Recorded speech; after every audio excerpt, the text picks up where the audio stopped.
Major funding for KPBS Evening Edition has been made possible in part by Bill Howe Family of Companies, providing San Diego with plumbing, heating, air, restoration, and flood services for over 40 years. Call 1-800-BILL-HOWE or visit BillHowe.com. And by the Conrad Trebas Foundation, Darlene Marcos Shiley, and by the following.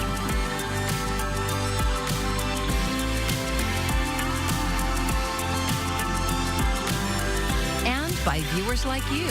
Thank you.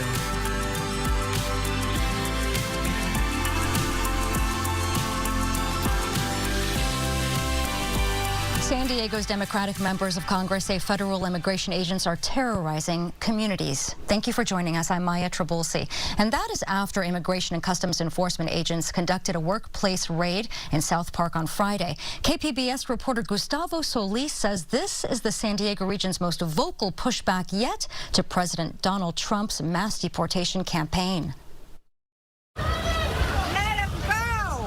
More than 20 ICE agents conducted a workplace immigration raid in South Park Friday afternoon. They wore body armor, carried large rifles, and even used flashbang grenades to clear a crowd of protesters. Dozens of people chanted as agents arrested 4 restaurant workers. On Monday, San Diego's Democratic congressional representatives called the raid aggressive, reckless, and counterproductive. Congressman Juan Vargas says that the militarized response has traumatized the community. Why were ICE agents armed to the teeth as if they were entering a war zone, storming restaurants? Why were ICE agents aggressively shoving people against the walls and handcuffing every worker in sight? Congresswoman Sarah Jacobs pointed out that none of the 4 people arrested have violent criminal records. This isn't about going after criminals. They're going after people who are trying to do the right thing and people who are contributing to our economy. Both Vargas and Jacobs acknowledged that, as members of the minority party in Washington, D.C., their legislative options are limited. But they still want to push back on President Trump's mass deportation campaign. Vargas wants to put more pressure on federal judges who signed off on warrants like the one used to justify Friday's raid. And I hate to say this because I hate going after federal judges because they have very difficult work. I know that, and I respect them. But this was a mistake on their part, a terrible mistake. They allowed it to happen. The federal court did not respond to a request for comment. Jacobs noted that Friday's immigration raid was not an isolated incident. She criticized a similar workplace raid near El Cajon and ICE's tactic of arresting people in immigration court.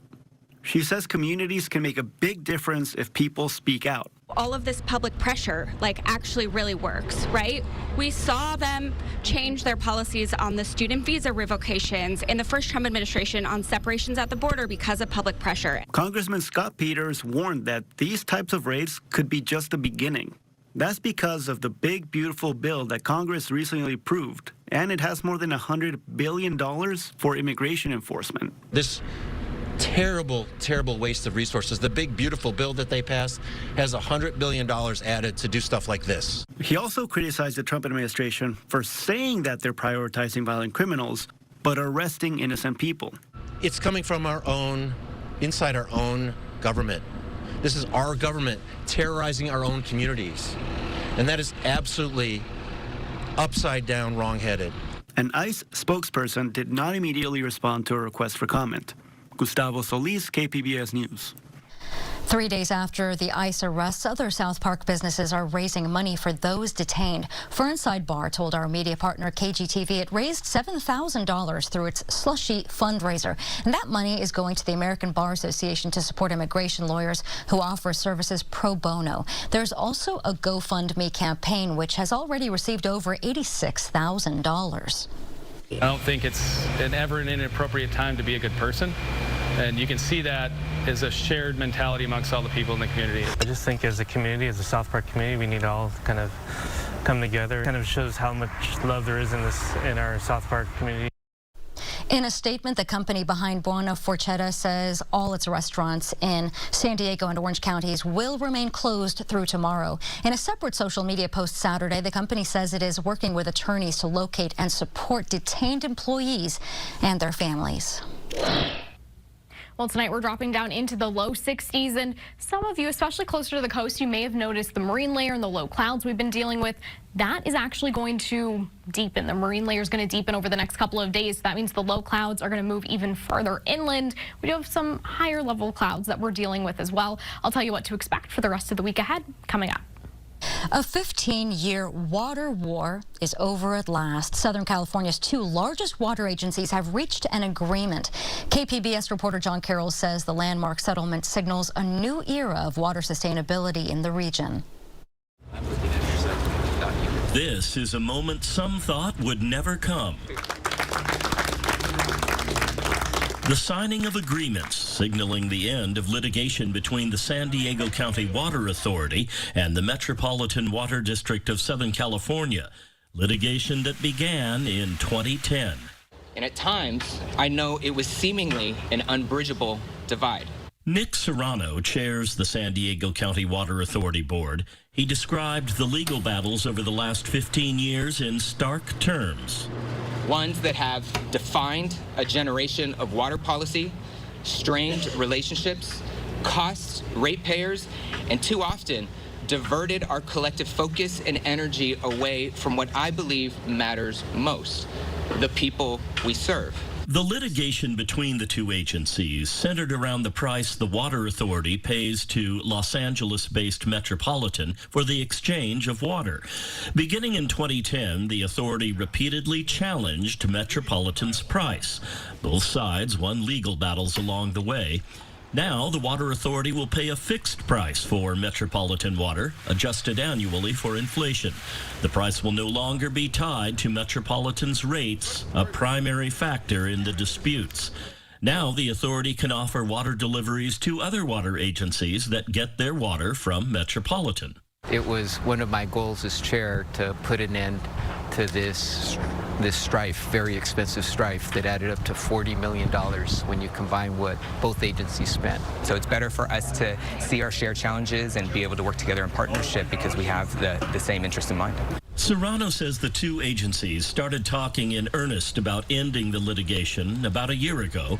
He says a new era of cooperation is now beginning, and he says ratepayers will be the eventual winners. Water Authority has an abundance of water supplies that, aren't being used by our residents, but is coming at a cost to our ratepayers. This opens the door, unlocks the potential for us to be able to move that water to other jurisdictions that may need it. So this idea of exchanging water within our system between those agencies that have more than they need and those that may use that supply is a way of squeezing out every drop of efficiency that our investments are creating, so that there's some rate relief in San Diego by being able to sell that water to a broader public. Moving forward, there is a bigger picture to consider here. Leadership from both agencies say that this landmark settlement should be used as a template of cooperation for other agencies across the Southwest and indeed the entire country. John Carroll, KPBS News. Votes are being counted following a historic election day in Mexico on Sunday. KPBS video journalist Matthew Bowler was in Tijuana as voters cast their ballots. It was muggy in Tijuana on Sunday morning when voters made history. Every judge at every level in every court in Baja was on a ballot. In an election night message, Mexican President Claudia Sheinbaum Pardo called it a resounding success. La elección histórica del Poder Judicial este 1 de junio de 2025 ha sido todo un éxito. Surveys estimate 13 million Mexicans turned out to vote. According to the International Foundation for Electoral Systems, Mexico has about 100 million voters and has an average turnout of about 54%. President of the opposition party called PAN, Partido Acción Nacional, Jorge Romero Herrera, blasted President Sheinbaum on social media for low voter turnout, calling the elections a fraud. President Sheinbaum responded by saying while voter turnout was low, it was still significant. Son más de los que les dieron su voto hace un año. 13 millones de personas. Inédito. Impresionante. Maravilloso. Democrático. Oscar Ocano from Mexico City is in Tijuana for work. He says Mexican voters are ready to elect judges. Investigate by ourselves, get much more well-informed about the Mexican authorities on the three different powers in Mexico, which are executive power, the judicial power, and the legislative power. However, there is a vocal opposition. About 40 protesters stood in the middle of the busy roundabout Glorieta Cuauhtemoc, telling Tijuanenses not to vote.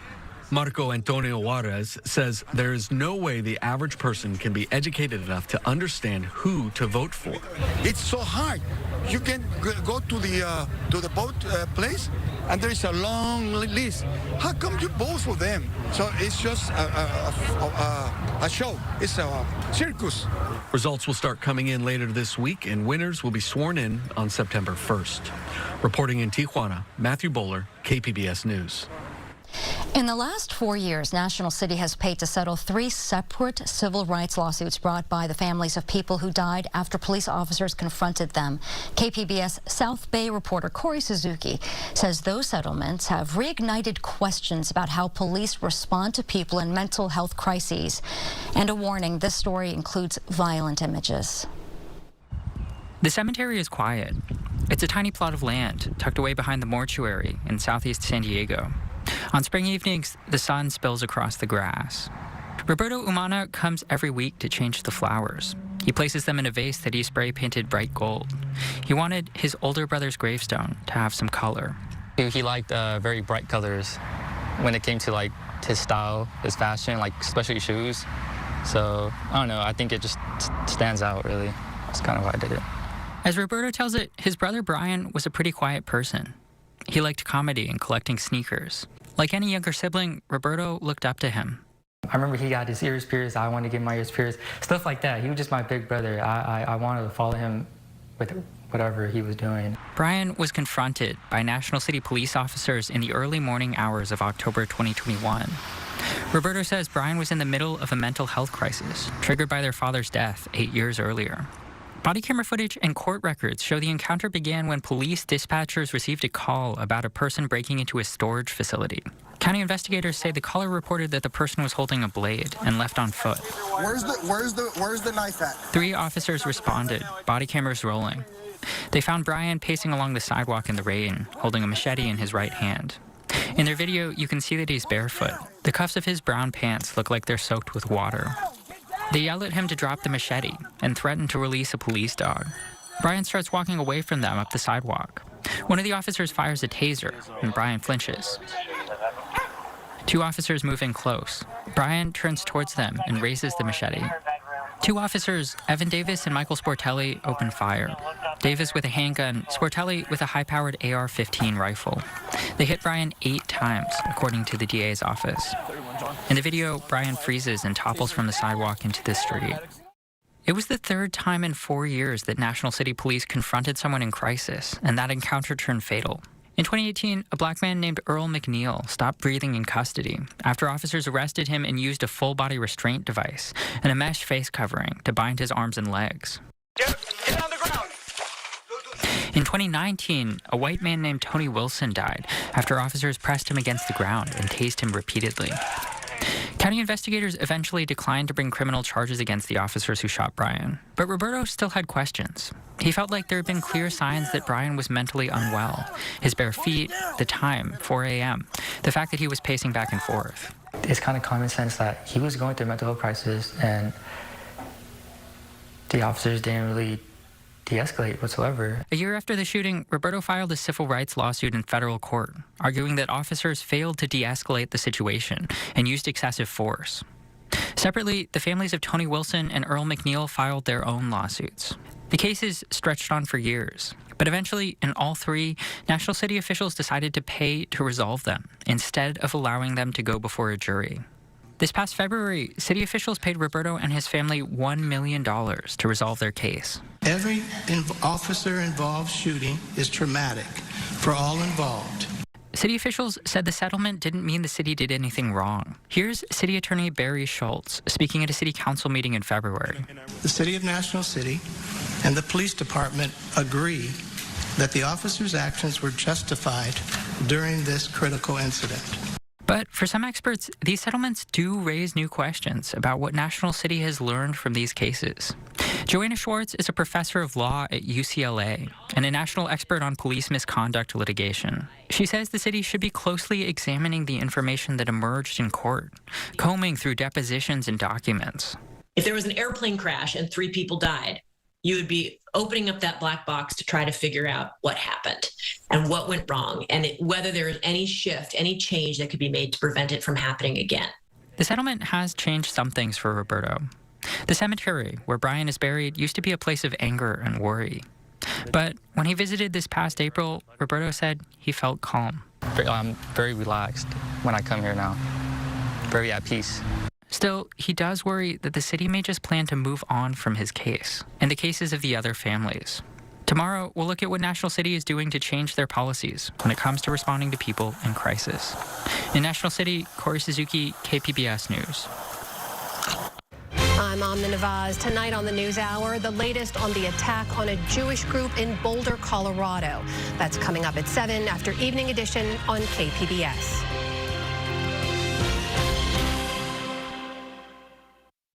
Home sellers in the U.S. now outnumber buyers by the largest margin in 12 years, according to a new report from Redfin. The data is an early indication that the housing market may be experiencing a slowdown. Michael Yoshida has a look at what this means for those in the market to buy or sell. An analysis from real estate company Redfin shows U.S. home sellers now outnumber buyers by nearly 500,000. This really is showing us that the housing market is weakening and it's really shifting right now. Redfin's Chen Zhao says the seller's market we've experienced since the pandemic is now flipping. High home prices, elevated mortgage rates, along with rising economic uncertainty have buyers being more cautious, and some simply priced out of the market, meaning the days of multiple offers above asking price and sellers offering no concessions may be in the rear view for many cities across the U.S. We looked at the 50 most populous U.S. metros, and we found that 31 of them are buyers markets. That means in those markets, there's a lot more sellers than there are buyers. So what does this mean if you're a seller? Time is not on your side right now. Sell earlier rather than later. And it's really important to price your home correctly for the current market and not use comps that are outdated because you don't want your home to sit.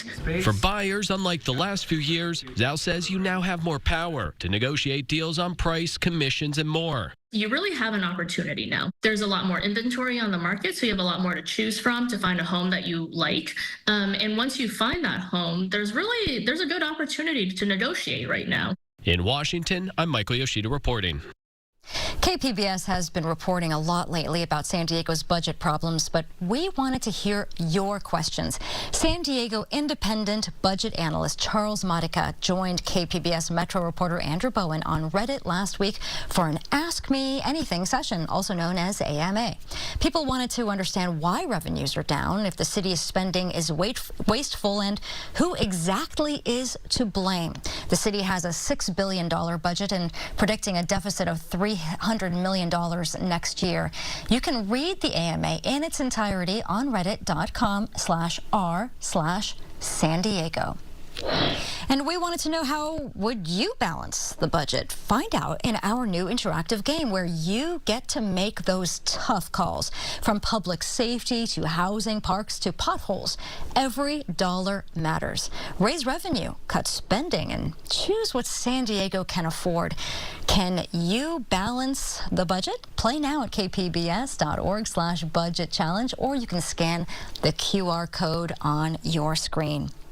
Voting begins in the South Bay this week in the runoff election for San Diego County's District 1 supervisor, a race that will decide whether Democrats or Republicans have more influence over the county government. This week, KPBS South Bay reporter Corey Suzuki is exploring how the top 2 candidates would vote on urgent issues facing the county. Today, he looks at the cross-border sewage crisis. When it comes to the sewage flows polluting the Tijuana River Valley, the two candidates for the District 1 seat agree that the county needs to be doing more to help neighborhoods cope with the crisis. The difference largely comes down to experience. Paloma Aguirre is a Democrat and the mayor of Imperial Beach. She's also a former environmental advocate and has worked on the crisis for years. Aguirre says the county needs to do more to monitor the public health impacts. Nobody's at the wheel. Nobody is studying the long-term chronic health effects of exposure to air and water pollution. Running against Aguirre is Republican John McCann, the mayor of Chula Vista. He has less experience working on the sewage crisis, but has become more vocal about it recently. McCann says he wants to increase pressure on officials in Mexico.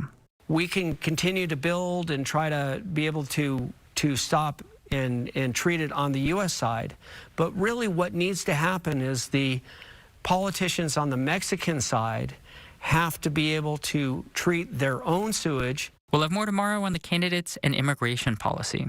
The last day to cast your ballot is July 1st. Corey Suzuki, KPBS News.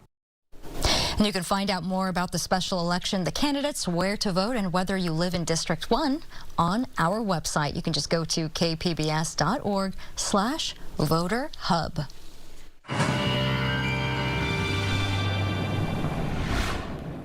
Well, we do have a few showers and thunderstorms that I'll be tracking this week. Not for all of us, though more of us really are going to notice low clouds from the marine layer. That's going to deepen over the next couple of days, so it'll move further inland. And those temperatures continuing to decline the next couple of days before we start to warm back up. We'll break all of it down, starting off with what to expect for tonight. Now, you notice the clouds across really all the way inland to like Escondido, El Cajon, but not quite to Brayer Springs, Mount Laguna. That's where we have 50s and 60s for tonight. We're in the low 60s for Oceanside and San Diego as we go into the overnight hours. Tomorrow, we're in the 70s pretty much across the board. Of course, a little bit different in Brayer Springs and down in Mount Laguna. We're in the 60s and the 90s. Now, you notice a little bit of the rain and lightning icon going on here kind of closer to Mount Laguna. It's really the higher elevations farther inland. That's where we're talking about the rain and the thunderstorm chances really for the next couple of days, all because of the system that is working its way through the southwest. An area of low pressure that's kind of moving across California, meeting up with tropical moisture from what was Tropical Storm Alvin. Now, we do have some rough surf the next couple of days, or really just through tomorrow afternoon. That's when these beach hazard statements are in effect. So keep that in mind if you're going to be anywhere near the coast, along the beaches, anything like that.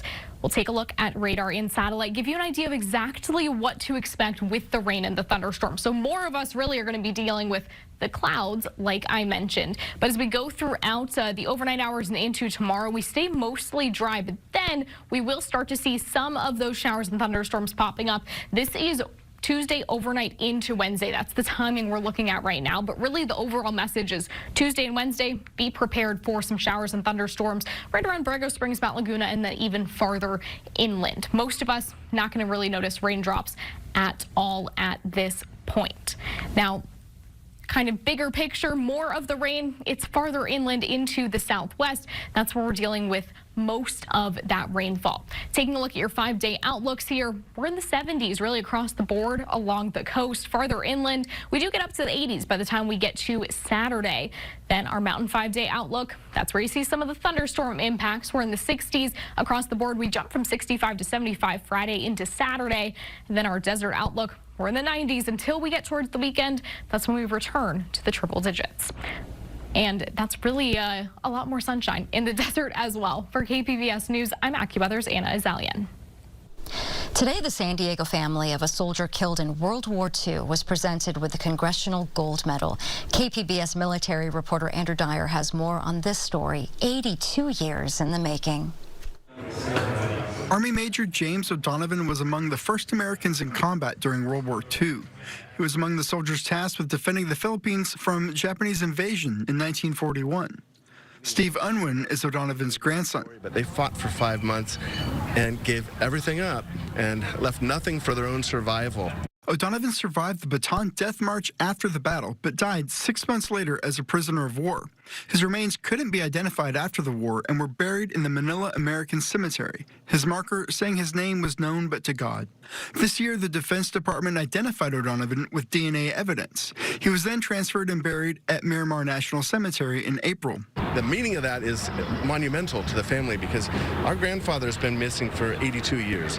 So all we didn't have a body, we didn't have a grave, we didn't even have for a long time, a memorial to visit.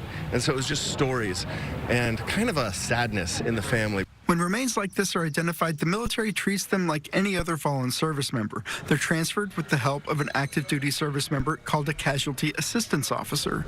Army Major Atip Fiscal says it was an honor to help O'Donovan's family. Probably one of the highlights of my career was to be assigned to do this. It's not necessarily something that you could prepare yourself for. However, when we speak of the values of never leave a fallen comrade, even 83 years after the fact, we were able to do that. San Diego Congressman Scott Peters was on hand at the House of the Philippines in Balboa Park for the ceremony. In 2017, Congress awarded the medal to all Filipino and American soldiers who fought in the Philippines during the war. Today, O'Donovan's family received his. We just want to keep celebrating. Our grandfather's here, and so this award is just another way to celebrate him and talk about him. Andrew Dyer, KPBS News.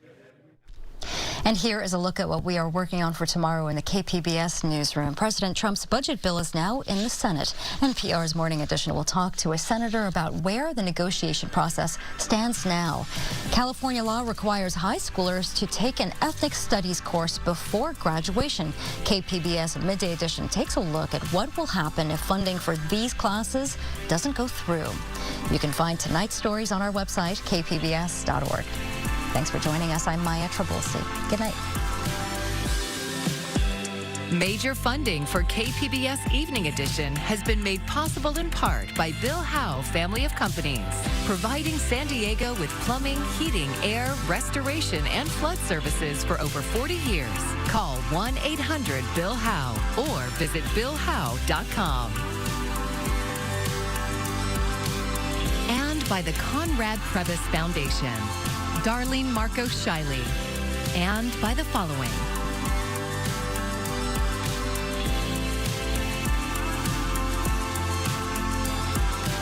And by viewers like you. Thank you.